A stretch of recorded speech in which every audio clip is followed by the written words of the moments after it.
But I think your major trust was on the individual who has been trained, and that particular individual still fails to perform in the area where he's supposed to be performing with the type of qualification that he has. So there are various explanations linked to the organization. There are also explanations linked to what happens in terms of damaging people in the system as well. And the other things, if you remember the ATTITUDE and 100% and 50%, it may be linked to that as well. People may just go for training in order to get certificates and then get an increase in salary, not necessarily wanting to improve and deal with the system. So we have also to look at that angle. And I want to urge people on this particular course. This course is named Albertina Sisulu Executive Leadership Program. And there's a reason for that. The type of person and the values that that person had should mean that when you go through this program, you really benefit and go out and perform, and not just sit with the certificate. Second, you have to go to this one as well, just one small thing. I think that all of the things that people said were true, but the type of work that this is designed, that these certificates and programs are designed to allow people to do, requires on-the-ground mentoring and coaching. That's right. And getting their certificate only demonstrates that they took the courses, understand the concepts, but if they don't have mentoring and coaching in the clinical areas where they're going to be working, it may not ever manifest, because making it useful is not something that you can simply get from paper. Thank you. Yes, I'm sure you heard the approaches that are built into this program, and those may be preventing that from happening.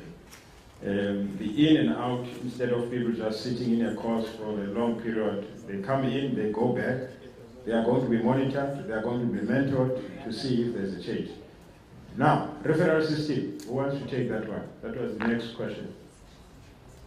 What good practice is out there that the self-referrals can be avoided, where people refer themselves outside the system? Can we legislate? Can we regulate? What can we do to ensure that the referral system functions properly?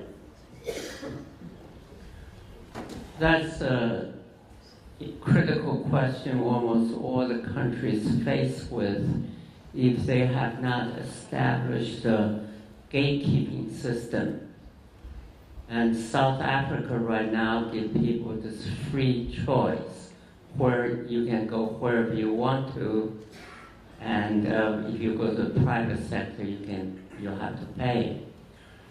And I think based on international experiences, if you have a gatekeeping system, you actually improve the quality of care, because the initial gatekeeper understand the human being as a whole rather than just on some specialty. But with that said, people are unwilling to change their habits. And again, that requires health education. I give you an example of America, which I'm sure Judy Ann can even further elaborate on. 30 years ago, we did not have the gatekeeping system. We're trying to develop our family physician. People don't respect family physician, and much less than want a family physician be the gatekeeper. But through health education and experience, we gradually understand through 2 decades, we automatically, majority of us now, actually want to go to the family physician first before jump to any specialists. So health education is really important. But another thing is important, how you design that benefit package of your national health insurance. And here I draw my experience from China as well as other countries. If you do not make everything free, but let's say you tell people if you first go through a primary care clinic and that you are referred out, then the service is free. But if you went directly, you actually have to pay a large percentage of the charges. We actually know how to design tier by tier how you differentiate this benefit. And there's plenty of evidence that really channels the patients through the lowest level as well as accepting a gatekeeper. But to do the gatekeeper properly, of course, you have to bring up the competency of the people who are going to do the primary care and be that gatekeeper. And so you have to intervene on both the demand side and the supply side and synchronize that. Thank you. Judy, you want to add? I agree with everything Bill said. I would, for purposes of primary care physician and nurses not feeling like you're assigning some administrative tasks to them, I would avoid using the word gatekeeper and just simply say the primary care provider is in charge of coordinating care, and that is part of what you're going to pay those people for. And that means that your system has to be designed so that the incentives are aligned with what you want out of them. You can't expect people to produce appointment after appointment after appointment if they need to have time to explain to people. You don't need to go to the specialist. So value the primary care provider's time as an educator as well as a clinician in that regard. But I think aligning the incentives across the entire system is important. So align them for the provider, align them at the patient end, and also in your policies.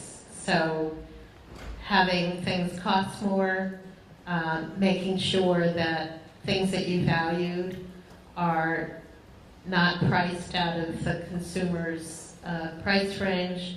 If you want people to take their medicine, don't make them so expensive that they can and then end up in specialty care. So aligning incentives, but please avoid the term gatekeeper. Thank you.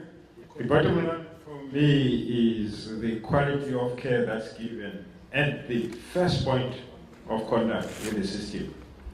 If people don't have confidence in that system, then they won't go, they will refer themselves elsewhere.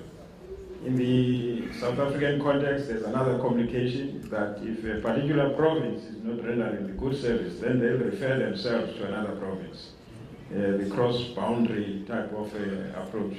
So the sooner we improve the quality of health, even in a clinic, in fact, let me not even say even in a clinic, if we improve the quality of health care in our primary health care centers, then people will know that when they've got something that needs to be referred to the secondary level, they will be referred.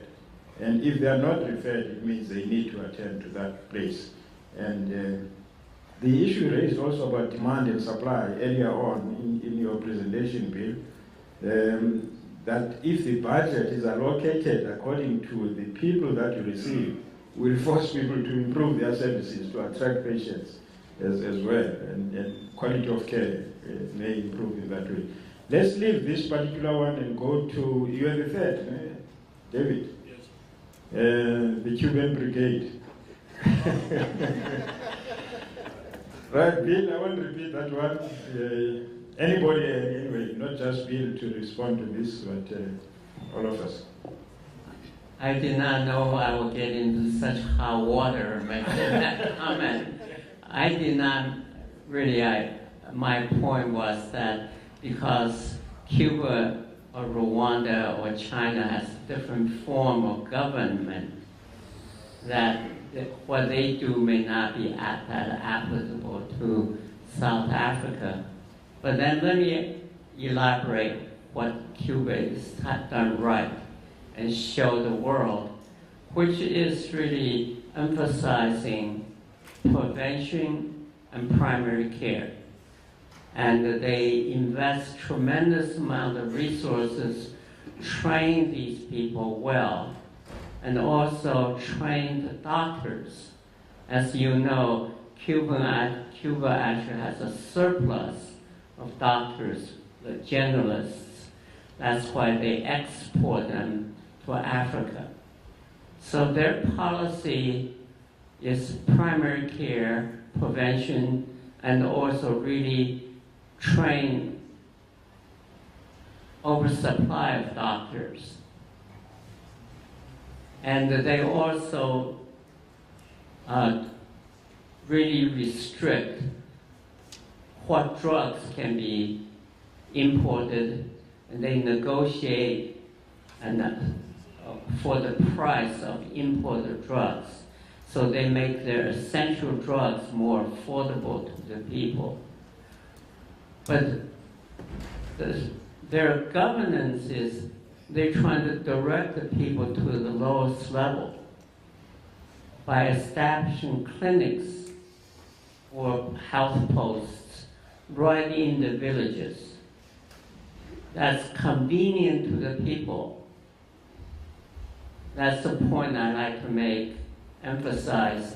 Survey after survey from the people is the first priority they actually give is the convenience of that service post. So Cuba paid attention to that, but that's by having a strong autocratic government say, we're going to do this. And then the whole system is through central planning, and also the government finance it. So I hope I redeem myself a little bit on that. Okay, thanks, Bill. I'm sure people would benefit further if you really read about the Cuban system as well. In its totality, I'm not just talking about health now. Cuba focused on two very important freedoms, autocratic as it may be, but it focused on these two freedoms, education and health. If you have seen Amartya Sen's book on freedom and such discussion, it also discusses unfreedoms. And amongst the unfreedoms is lack of education and ill health. If you are not having the appropriate education, you are unlikely to participate fully in the democracy that's in your country. You are unlikely to be as informed even about the health issues and the social determinants that we're talking about here. And if you have any challenges on health and a lot of ill health, you are unlikely to be as mobile as other people to attend certain meetings that will take decisions on your behalf. And lots of unfreedoms can result from lack of education and ill health. And right from its inception, Cuba tackled the issue of illiteracy. One of the key drivers of the consciousness of the people of Cuba was that particular fact. And we'll talk about other things. Fourth question. It was directed to Bill or to all. I can't remember, Nodi, your question, but they've taken notes. How to sequence the implementation. Oh, okay. You may as well start answering it. So the question was, how to sequence? Is there a way to do this? And I do think that the first thing that you need to accomplish is knowing that everyone understands that they have some sort of coverage and how to access it and do your best on how to use it. The sequencing is difficult because you're under-resourced in a lot of areas, but if you don't invest in primary care and the basic sort of services that you want and tie them to the goals that your Minister of Health has set forward for achieving a healthy South Africa, decreasing HIV mortality, improving maternal child health, I forget what the other ones are, but always tying your progress towards some outcomes that you want to achieve, I think will get you the plan that you need in terms of sequencing. Bill mentioned earlier today the whole issue of supply side demand, and that is a very important concept to think about and to avoid that type of distribution of your resources here, because you overvalue something that doesn't really improve the health of the population but generates a lot of money for the healthcare industry, and then you sit back and wonder why your costs are high but health is low. So I think that understanding what your healthcare goals are and tying your implementation plan to that, and avoiding the idea, and I've heard this from some people as I've talked just in general public, that the concept of improving the quality of care is creating a lot of shiny new things, which may not actually improve the quality but can cost a lot of money. Okay, let's take the last one. Tabo's question, academics, and all other projects that you have. Yes, first allow me to say one thing that is very close to my heart. In the process of curriculum renewal, recurriculation, we have recognized that professional ethics has to become mainstream in all the subjects we teach. And that is fundamental. It solves many of the problems by the time our graduates go to industry. And in particular, industry, when they recognize that graduates of University of Fort Hare, in every course, they look at professional ethics associated with that course. They recognize that they are valuable. They can make the difference, because that is fundamental. They know that if it's a civil engineer, now you reduce the depth or thickness of the road by 1 millimeter, makes you millions, but then there will be potholes for everybody. If you're doing accountancy, you cut corners, you have problems. Every subject that you study at the University of Fort Hare, we try in our curriculum renewal to have professional ethics mainstream in it, and it affects everything else that they do. Now, coming back to what you had indicated, we have to know it's a question of Agri-Park buys anything that anyone in the Eastern Cape grows in their backyard, vegetables, at a fixed level, high price, not going down, so that they are motivated to, and then chop it and dry it and turn it into soup packets. Then the question is, if we could deliver to all the schools, in other words, the different levels of government had assisted so that the money doesn't go directly to the headmaster. And the headmaster has got already established routes, going to Spar, driving there and back, and all sorts of things, or having an uncle at the Spar, means that our negotiation with every high school is complicated. Otherwise, it would stay, the money would stay in Eastern Cape. If anyone in the Eastern Cape that had a truck or a bakkie could benefit from delivering, and money would stay in Eastern Cape. The question is recognition of the fact that which particular level is responsible. Ministers come there, they say, yes, this must be, but when you look and see who actually makes a decision is a provincial who actually has decided to dish out the money to every school separately. So there are ways that different levels of government can facilitate so that all these projects that assist the community stay within the community. But we have won the battle to some extent, but it's progressing until we have complete central administration so that we can actually deliver 55,000 meals per day. At the moment, we don't work at full capacity precisely because of the issue that you have brought up. But we are on the right way. Okay, we are running out of time. There are two hands I've noted. 1, 2, and the third one will be the last, right at the back. I'm not even going to talk now. Give this one to this. Okay, thanks. The first part, I think you can just take it as comment, but if you want to respond, that's fine. I was just wondering, just follow up from what Dr. Perez was saying, whether this actually reflects the lack of ability as an organization or as a system to identify the talent which is there or the excellence in terms of a particular person within that organization and locate that person where he or she is strong at so that it can actually add value to the organization. That ability to do that, as well as the agility of the organization or the system to do that change.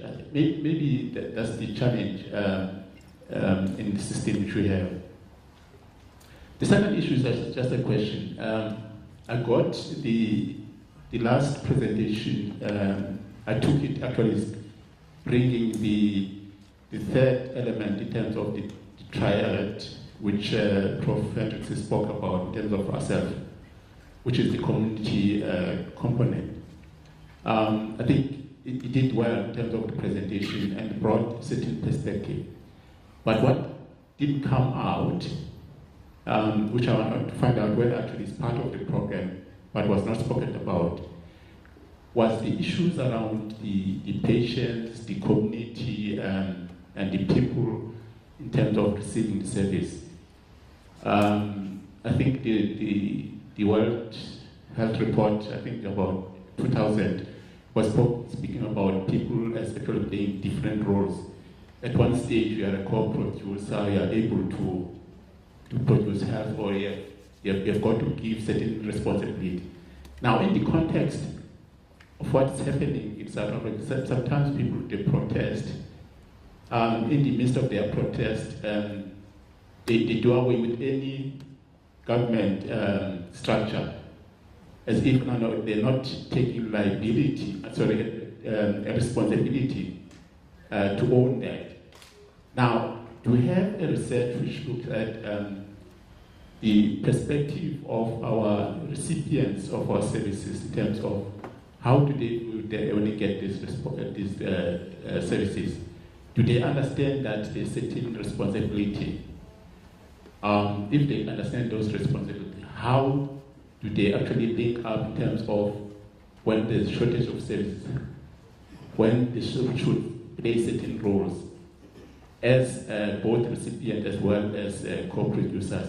I thought this is one of the elements research which is not actually done well in our country. Maybe I thought that ourselves would be looking in terms of that. But if missed out, maybe a comment would be good to have in terms of that. Last point then I quickly check was that in the context that the country is moving in the next 15 years, is moving in a certain direction, in a certain trajectory in terms of the NDP, is ourselves actually looking at repositioning their program and the content to actually address the needs of the country in that context, in terms of NDP context. Thank you, Baba. Next one. Thank you, Chair. My name is Percy Mahlat. I'm going to ask two questions relating specifically to the NHI pilot in the province. You see, OR Tambo is, I think, is full of many social determinants of death, not health, death.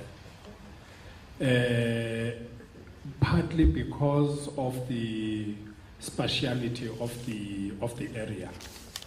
It's a very deeply rural area. Some of the areas are very difficult to, drive to. You can't drive a Mercedes-Benz sedan, when you've got to get to some of those areas. So in some areas, 4x4 struggle. You can use only a horse or a donkey, to get there.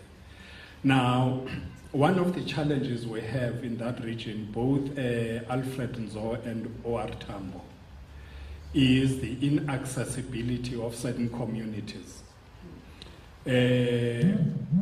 Up to about 2 years ago, 40% of Anglo-Americans' labor force came from that region, those two regions. So 40% of Anglo's labor came from Alfred Nzo and OR Tambo. I think the Marikana incident did, prove that, because I think 29 of the deaths were from the Eastern Cape. Now, what you are dealing with then is the issue of providing health services, not only to the people that are residents there, but people who are commuting, between Johannesburg, Free State, and that particular area. So I think that would bring its own dynamic, which then brings me to the question that maybe in taking the example of Rwanda and Thailand, how was their approach to make sure that there is multi-sectoral involvement in the development and implementation of health sector reforms? Because the challenge that we have in the country is that the health sector reforms are seen as being a health baby and health alone. You don't hear any other of the sectors actually talking about it. But like I had said, you go to Ouattamo, go to all those areas, you really need good road infrastructure. You need water supply, and that is not going to be done by health. It's got to be done by other, other sectors. The last one is, just maybe it's a matter of articulation or expression. When we talk national health insurance, that's a health financing system, basically. But within that, we articulate the issue of health sector reform. And we're standing a danger of distorting what health sector reform is about by overemphasizing the financing aspect of health sector reform. Thanks. Okay, last one. Good afternoon. My name is Lindy Lemabuya. In my observations, I would say that in our province there's a divorce, if I can put it that way, between primary healthcare services and hospitals. If I bring it home to pharmaceutical services and how they are provided, other provinces you have a clinic which reports to a hospital, which reports to the sub-district and so forth. But in our instance, in our province, they're two kind of standalone. The real question then becomes what sort of position is the department wanting to take, or should I say, are we comfortable with this move that we are divorced, or are we wanting to get married with hospital services and primary healthcare services and form one team, and it will probably strengthen governance and management in all other aspects? Thank you. We now need to get, one of the questions was directed to you on research, so you have to answer that one. The rest, anybody can answer. But the pilot issue may also need people from national and provincial.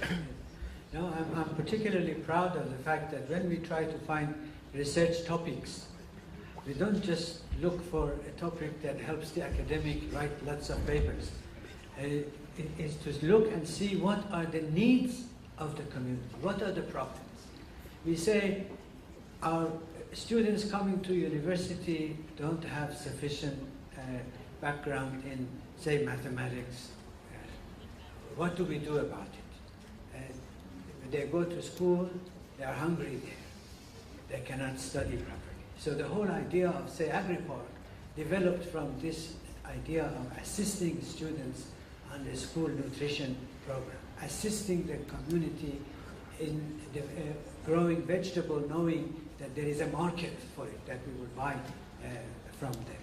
And all the research activities associated, related to food and water security. The issue of Nguni cattle is another that gives pride to the community of a particular genetic upbringing of cows that are of a specific type, Nguni. And communities, actually the chiefs come to university from different places. 70 communities have benefited from this Nguni cattle project. And many of the research is associated with it. And the associate chair that we have on meet with Stellenbosch related to precisely the needs of the community. And there are many other aspects. The dairy farm that we have, 800 cows being milked twice a day, and the local community learn how to manage such establishments. A dairy farm that is really state of the art. All 800 cows being milked in a fascinating manner. Each cow has got its own computer reference. So really speaking, all our research activities start from a research question, a research problem. What is the problem of the community? It has to do with water. Our biochemistry, microbiology department deals with that aspect of it. The social aspects of it, also agriculture aspect, and the issue of differentiation as far as universities are concerned. When people think about University of Fort Hare, what are they good at? They say, agriculture, food and water security, and anything associated with it. And now health is coming up. The main problem, doctors are unhappy about going to working for government hospitals. When you ask them, you see that they are talking about the administration of the hospital. So I'm really proud that now University of Fort Hare can make a difference in this very important area of health service delivery. So it's wonderful to see the way teaching and learning, research and community engagement reinforce one another and enable us to recurriculate and renew our curriculation based on the need of the industry, based on the need of the community. Steve, you want to talk also of new areas of research? Yes, just to thank you for the question. Quickly, please. People are getting impatient now. I think that there's a level of household and community production of health that is being overlooked by academics and planners and policymakers. People are doing a lot of things to stay healthy, but we seem not to come alongside them because the knowledge we have tends to suggest we must be mechanistic, interventionist, and not as Prof. Bolshaw said, behavioral prevention and promotion.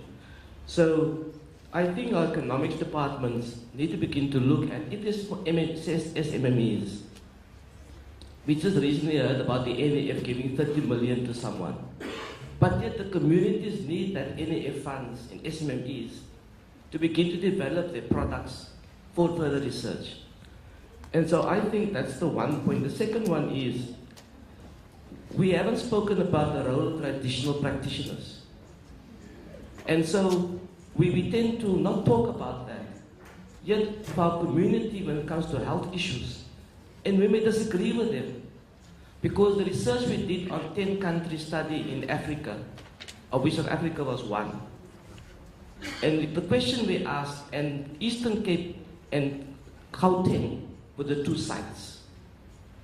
The question we asked the communities, by your definition, is government delivering essential healthcare services? And across all 7 districts in this province, the results that came out tend to suggest that the government is not taking the people serious when they want to make a contribution. Why? Because we say no scope of practice. Mama, you can't come to the hospital to help us. You can't work in the garden to help us because there's these laws. So I think if we really want our community to participate, they are eager, they are willing, according to the research. But we as the decision makers, we have regulations that preclude that. And finally, I just want to add on the point of the human resources. Every year, the Minister of Health has a whole team of community of health professionals doing community service. So for 2013, he will get 1,200 doctors graduating, plus 1,200 community service doctors. Now the question is, and that's, I'm not even talking about the other professionals, how is the minister allocating those resources? Because for every year there's not enough doctors. But yet every year, let's say for those who graduate and can practice, 2/3 practice and the other third goes in private practice. At least there's 800 doctors in the public service to place them, plus the 1,200 of this is community service. Now if you have 2,000 doctors every year as a Minister of Health, how do we begin to deal with that? And I think that's where the research needs to come in. How we allocate those resources. So that's just the point I want to make in terms of our allocation of human resources. I'll leave the other questions to. Quickly, the NHI one, I don't want you to repeat on the research one, let's leave it now. NHI, finance being more prominent than the other aspects of NHI. The title of NHI often mislead people, and I like to use the current term, which is called universal health coverage. And also emphasize coverage does not mean insurance coverage. It's a coverage for effective services for people. So I think we should get away from these traditional understanding of these terms, and I'm happy that you are using UHC, but I want to again emphasize not insurance coverage. It's really effective coverage for everyone. Effective services, in other words. In terms of financing, when you do a system reform, you have to have a point of leveraging to make the transformation. So you could have different strategy, but I think your country and most countries find, because they have been underfunding public health service, the most effective leveraging effect is go through financing, but as I said this morning, you have to transform that money into effective services. That means a whole system has to change if you are unable to convert that. And then let me end saying this. That's what America's mistake made by Obamacare. He's giving insurance coverages and he's leaving the transformation of the delivery system as a sort of a research project. And you are doing it right. Your minister is saying, we're going to emphasize prevention, primary care, and develop the human resources for that first. And then people will be willing to pay. The divorce between hospital services and primary health care, or the marriage thereof, who's wanting to do that? Later, why don't you address that one? Chair, we had a person who would have answered it in one sentence. Asked and answered. No, the issue is correct, and it's something that we have identified. That's why I'm saying asked, and he knows this is part of the process to actually improve the interrelationships, because especially at the example around pharmaceutical services, where there's a de-link. We know we don't have enough resources, but we've got pharmacists at the hospital level. We don't have them at the sub-district and clinical level. Now we're saying they must look at the full chain. But he's correct in saying we can't do that in isolation, because remember that those people work within a system. And it has to be the full system of saying the whole district hospital, community health care clinics must work as a continuum of care. So, yes. All right, panelists, thank you very much for fielding the questions and the comments that were made. And thanks to all of you for sharing that with the panelists and with the people here. I'm handing over to the real chairperson of... Thank you. Thank you, Dr. Tom, for chairing that occasion. So let us just round up now. I'm sure people are becoming impatient, some are already leaving. Let me now invite Professor David Busso, Head of Department of Community Medicine at Walter Sisulu University, to give the vote of thanks. And colleagues, please, before he does that, remember to fill the evaluation forms. The evaluation forms have been circulated. Please fill the forms and hand them over. Thank you. Thanks, Prof. Ori. They say you leave the best for last. I've got the best for two reasons. One, the organizers have been quite magnanimous, allocated me 30 minutes to thank you. Secondly, that you will find in your evaluation forms that you don't have an option to evaluate me. So I can say whatever I wanted. I think it was a great day, great inputs by great people who will agree with me. And give yourself a pat on the back for that. I, however, I could have just said there, Engos, Kutamandi Tamban. I also, however, think Upinga wasn't but so I have to talk a bit. I just want, as I thank you, to isolate just a few of these people here who made inputs for which you all were part of. I really want to isolate the Vice Chancellor of Fort here, Dr. Tom, this broad visionary. He always has been. Last week, just to share a bit about him, last week we were in another forum with him in Joburg, and I couldn't see the presentation. The fonts were quite small, and I asked him, how is it that you can see them? And he said to me, you know, David, I'm a visionary, that's why. But I didn't mean visionary in that way. But Dr. Tom has always been my personal inspirator and leader all the way. You know, we come a long way together. I'm not talking about myself. We're together at university. That's not a reflection of our age, so he's quite old.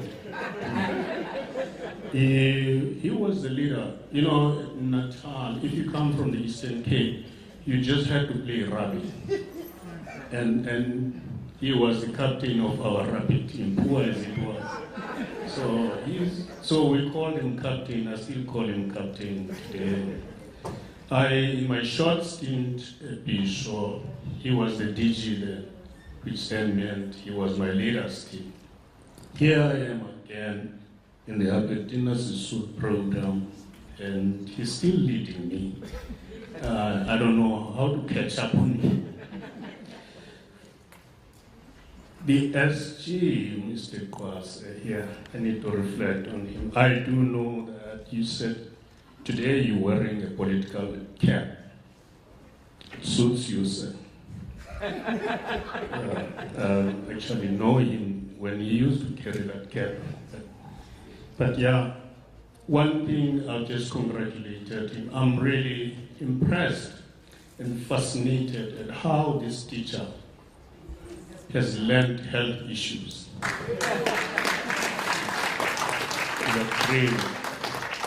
The way he was rattling, you know, the terminology and everything, talking about health indicators.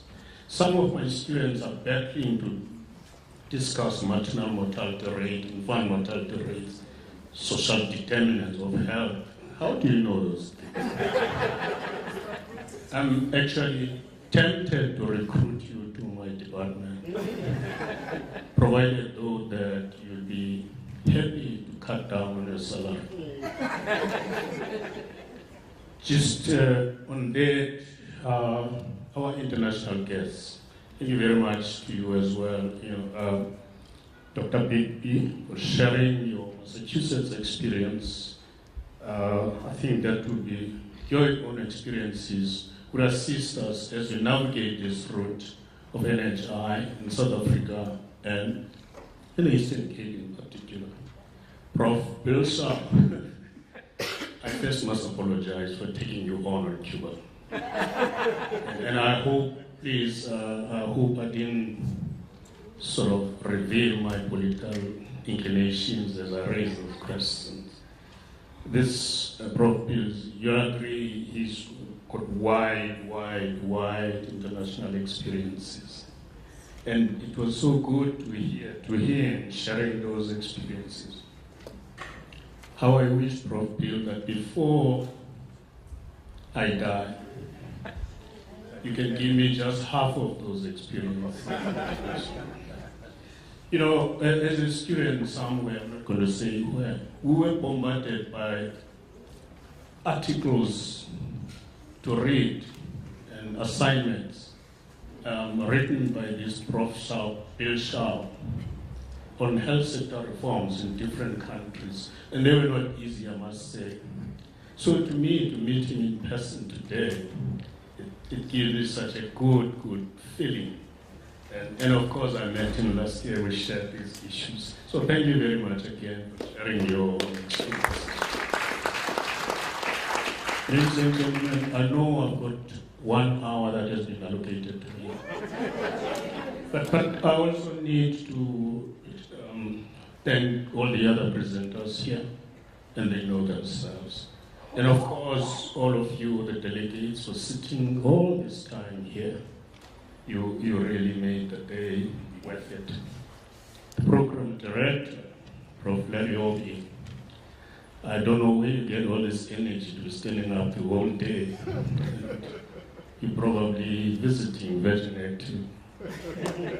And of course, I only need to extend thanks to the organizers, Prof. Sieku and a team, Prof. Hendricks. These are the core managers of the whole program. And of course, there are others, Penny and others, people who are working behind the scenes and make things happen. I think they are all thanked here. And lastly, but not least, how can I forget to thank me?